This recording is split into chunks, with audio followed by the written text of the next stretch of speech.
এই দিনজোৰা কাৰ্যসূচী আছিল পাণ কাটা জিপি।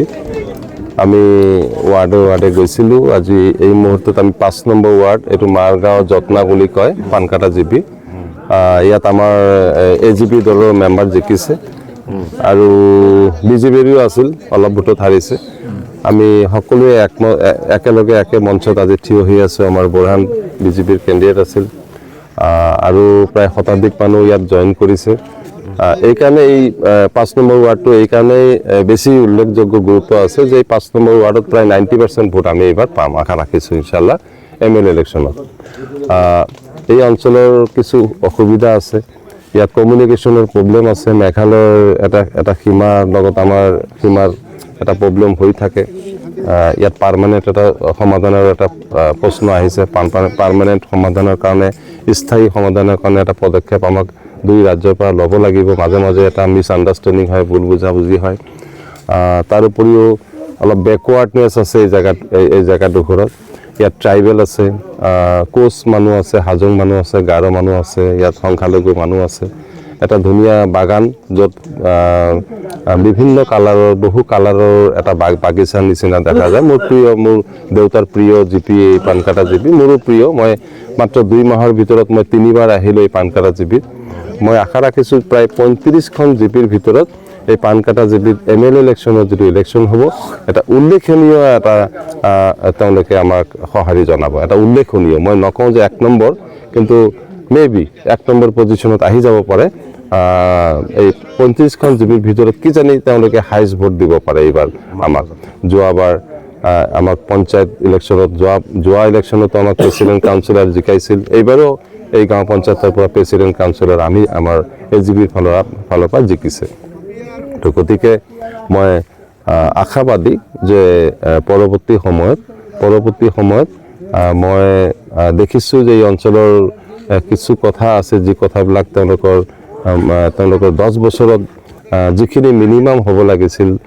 মতিয় মণ্ডল ডাঙৰীয়া MLA আছিল, তাৰপিছত UDFৰ পৰা আমিনুল ইছলাম MLA হ'ল। 10 বছৰত ইয়াত কোনো চকু নিদিলে, 10 বছৰত কোনো ধৰণৰ উন্নয়ন নকৰিলে। ইণ্টাৰেষ্টিং কি যে MLA আমিনুল ইছলাম, তেখেতৰ মিছেছ জিলা পৰিষদ চেয়াৰমেন, তেখেতসকলৰ MP, AIDFৰ MP আৰু আমিনুল ইছলাম লগতে MP নমিনী, 3টা বস্তু একেলগে থকাৰ পিছতো আচৰিত কথা যে কোনো এখন গাঁও পঞ্চায়তত গৈ তেওঁলোকৰ কোনো ছবি দেখা নাপালোঁ, চিহ্ন দেখা নাপালোঁ। এনেধৰণৰ মানকাছাৰ সমষ্টিখন অৱহেলা কৰিছে, এনেধৰণে পিছুৱাই লৈ গ'ল। যেতিয়া 10 বছৰৰ এইটো মেকআপ কৰি পেলাই আমাক এতিয়া আগুৱাই যাব লাগিব। আমাৰ চৰকাৰ যিহেতু হৈছে, আমাৰ চৰকাৰ আগন্তুক দিনত নিশ্চিত হ'ব। গতিকে ৰাইজ এবাৰ সচেতন হৈছে যে আমি চৰকাৰমুখী হ'ব লাগিব, আমি বেকৱাৰ্ডনেছ দূৰ কৰিব লাগিব। আমি ৰিম'ট অঞ্চলত থাকোঁ, আমি এটা দ্বীপৰ নিচিনা জেগাত থাকোঁ, য'ত নিজৰ জিলা পাবলৈ হ'লে প্ৰায় 3 ঘণ্টা পাৰ হৈ আকৌ নিজৰ জিলাত যাব লাগে। আমাৰ চতুৰ্ফালে এটা ইণ্টাৰনেশ্যনেল বৰ্ডাৰ আছে, ইণ্টাৰ ষ্টেট বৰ্ডাৰ, দুইফালে ব্ৰহ্মপুত্ৰ নদী এফালে। গতিকে আমাৰ এতিয়া আৰু বেলেগ চিন্তা কৰি লাভ নহ'ব। আমি যিখিনি মানুহ ইয়াত আমি বসবাস কৰোঁ, ধৰ্ম বৰ্ণ সকলোৱে মিলি জুলি আমি ইয়াত এক হ'ব লাগিব। আমি ৰাজনৈতিকভাৱেও আমি আগবাঢ়িব লাগিব। ৰাজনৈতিকভাৱে আগবাঢ়ি গ'লেহে আমাৰ কৰ্মসংস্থান হ'ব, আমাৰ অৰ্থনৈতিক অৱস্থা ভাল হ'ব, আমাৰ ব্যৱসায় বাণিজ্য ভাল হ'ব আৰু আমাৰ অৰ্থনৈতিক অৱস্থা ভাল হ'লেহে আমি সামাজিকভাৱে আগবাঢ়ি যাব পাৰিম। এই কথাবিলাক আজি উপলব্ধি কৰিছে। মই নিশ্চিত যে মোৰ দেউতাৰ সময়ত মাজে সময়ে মই দেখিছোঁ যে বহুত ভোটত জিকিছে, 20,000 ভোটত জিকিছে, কেতিয়াবা মই 11,000 ভোটত জিকিছোঁ। তেতিয়াও মই যি ছবি দেখা পাইছিলোঁ ৰাইজৰ চকুত, আজিও মই সেই ৰাইজৰ চকুত মই সেই ছবি মই দেখা পাইছোঁ। এটা মায়া, এটা আন্তৰিকতা, আপোনতা আকৌ ঘূৰি আহিছে। মূলতঃ UDF যোৱাৰ পিছত, UDFৰ পতন হোৱাৰ পিছতে এই ছবিটো আকৌ দেখা পাইছোঁ। কাৰণ দুখীয়া মানুহ, মহিলা মানুহবিলাক আমাৰ ভোট বেংক আছিল, মোৰ দেউতাৰ ভোট বেংক আছিল। তেওঁলোকে গুচি গৈছিল এটা পাৰ্ট, তেওঁলোকে বেক টু আকৌ ঘৰত, অৰ্থাৎ বেক টু পেভিলিয়ন, আমাৰ নিজৰ মানুহ নিজৰ ঘৰত আহি গৈছে। গতিকে তেওঁলোকে অহাৰ পিছত আমাৰ বুজন সংখ্যক আমি এটা অৱস্থাত আহিছোঁ। তেওঁলোকৰ এড হৈছে, আমাৰ এড হৈ পেলাই আমি নিশ্চিতভাৱে ইনশাল্লাহ ভাল ভোটতে এইবাৰ জয়লাভ কৰিম ইনশাল্লাহ। আৰু ইতিমধ্যে প্লেনিং আমি আৰম্ভ কৰিছোঁ যে আমি কেনেধৰণৰ এই মানকাছাৰখন আগুৱাই লৈ যাব লাগিব।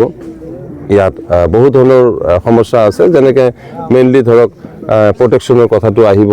আমাৰ মেডিকেল কলেজৰ কথাটো আহিব ডিষ্ট্ৰিক্ট যেনেকৈ প্ৰত্যেকখন জিলাতে মেডিকেল কলেজ বনাব আমি মেডিকেল কলেজ বনাব লাগিব চৰকাৰ আমাৰ হ'ব মুখ্যমন্ত্ৰী আমাৰ নিজৰ হ'ব গতিকে সকলো ফালে এইবাৰ আমি আশাবাদী যেন এটা ভাল দিন আমি এটা আগন্তুক দিনত আমি পাম কৰ্মসংস্থানৰ কথা আছে আমাৰ ল'ৰা ছোৱালীবিলাক চাকৰি পাব লাগিব ফুল ফ্লেজেড ডিষ্ট্ৰিক্টখন হ'ব লাগিব গতিকে এইবাৰ সকলোৱে মিলি ডিচাইড কৰাৰ নিচিনা মই দেখা পাইছোঁ সিদ্ধান্ত লোৱাৰ নিচিনা দেখা পাইছোঁ যে ৰাইজ এইবাৰ আমাৰ লগত থাকিব থ্যাংক ইউ